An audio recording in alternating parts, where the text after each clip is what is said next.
Assalamualaikum warahmatullahi wabarakatuh. Jumpa lagi dengan saya Ibu Muti di pembelajaran fisika. Kali ini kita akan coba review ulang tentang dinamika partikel. Nah, teman-teman masih ingat ya kalau dinamika partikel itu ada kaitannya dengan hukum Newton. Kalau hukum Newton itu kan ada dibagi tiga ya, berdasarkan keadaannya ya. Ada hukum Newton 1, hukum Newton 2, dan hukum Newton 3. Teman-teman harus ingat kembali ya, itu hukum Newton 1 bunyinya bagaimana, 2 dan 3. Nah, pada kesempatan kali ini kita akan membahas soal tentang bagaimana sih gaya desakan kaki pada elevator atau bahasanya itu lift. Nah, perhatikan video berikut ya. Baik teman-teman, berikut adalah contoh soal yang akan coba kita pelajari. Ya. Teman-teman bisa buka di buku paket fisika Martin Kanginan di halaman 266. Tepatnya pada bab dinamika partikel. Kali ini kita coba akan bedah soal tentang gaya desakan kaki pada lantai elevator atau lift. Nah, di sini teman-teman bisa baca. Soalnya berbunyi seperti ini. Seseorang bermasa 60 kg berada dalam elevator, di mana percepatan gravitasinya 10 meter per second.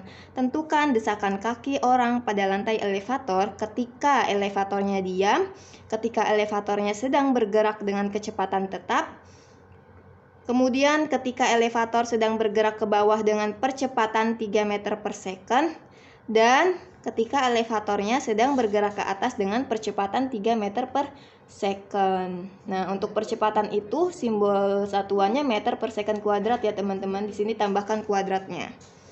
Jadi kalau kasus ilustrasinya seperti ini kira-kira. Ada seseorang di dalam lift, ketika lift dalam keadaan diam, maka yang digunakan adalah hukum Newton 1, yaitu sigma F-nya sama dengan 0. Kemudian ketika elevator bergerak ke atas, dan ketika elevator bergerak ke bawah. Untuk penjelasannya seperti ini kira-kira. Coba teman-teman perhatikan. Ketika ada gaya desakan kaki pada lantai elevator atau pada lift, di sini kita akan mengingat kembali apa itu gaya resultan atau resultan gaya dengan satuannya Newton. Yang kedua ada W atau gaya berat. Gaya berat ini didapat dari perkalian antara massa dan gaya gravitasi bumi. Satuan dari gaya berat adalah Newton. Kemudian ada N atau biasa disebut dengan gaya normal, satuannya Newton. Namun pada kasus ini N ini bisa digunakan untuk mencari nilai gaya desakan kaki ya, masih sama dengan satuan Newton. Selanjutnya ada simbol M atau massa. Besaran fisis M. Massa ini massa bendanya dengan satuan kilogram. Kemudian besaran fisis simbol A yaitu percepatan dengan satuan meter per second kuadrat. Apabila percepatannya bergerak ke atas, maka nilai A-nya adalah positif A ya. Tapi apabila benda itu bergerak ke bawah, maka percepatannya bernilai min yaitu min A. Yang terakhir ada besaran fisis G yaitu percepatan gravitasi bumi dengan nilai 9,8 meter per second kuadrat atau 10 meter per second kuadrat ketika sudah dibulatkan ya. Nah, yang pertama bagaimana ketika lift itu dalam keadaan diam. Kalau bendanya diam, maka yang digunakan adalah penerapan Newton 1, di mana bunyinya yaitu tidak ada resultan gaya atau sigma F-nya sama dengan 0. Nah, pada kasus lift ini ada seseorang di dalam lift, dia diam begitu saja. Maka ada N plus di sini adalah maksud dari gaya desakan kakinya, plus N dikurang W. Kenapa dikurang W? Karena untuk gaya gravitasi atau gaya berat itu bergerak ke bawah. Dia ditarik oleh percepatan gravitasi bumi yang arahnya ke bawah atau ke pusat bumi. Jadi dituliskan dengan N min W sama dengan 0.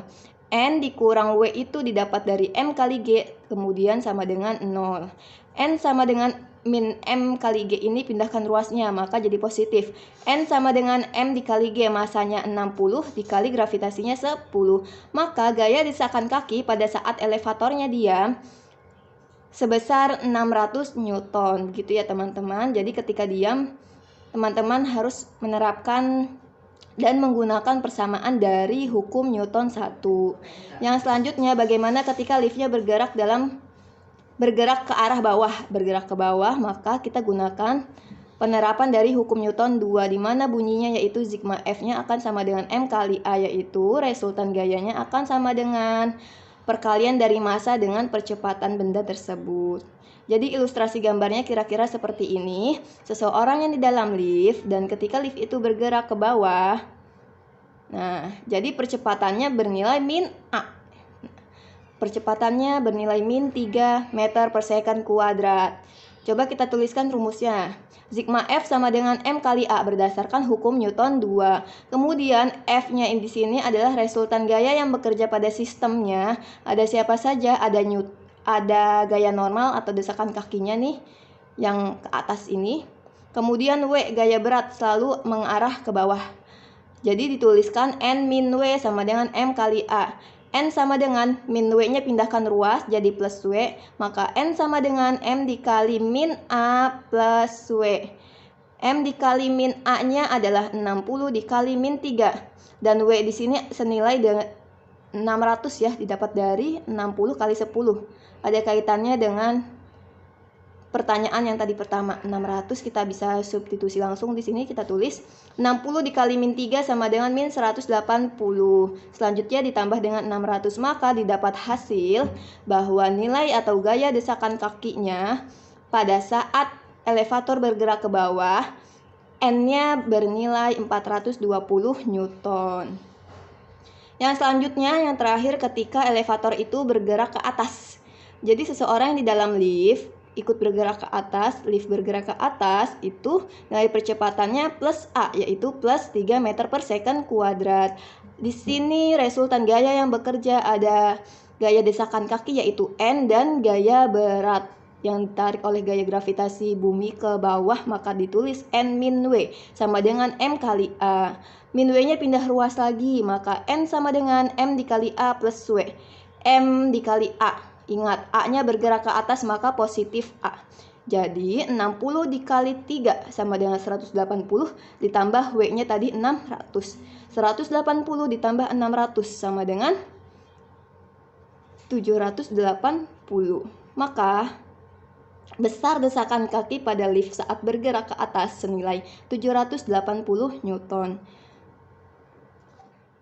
Berikut adalah penjelasan dari konsep hukum Newton kaitannya dengan gaya gravitasi dan gaya normal atau gaya desakan kaki pada kasus contoh soal yang sudah kita pelajari ya. Semoga contoh soal tersebut bisa dipahami dan bermanfaat buat kita semua. Sekian untuk pembelajaran hari ini. Kurang lebihnya mohon maaf. Wassalamualaikum warahmatullahi wabarakatuh.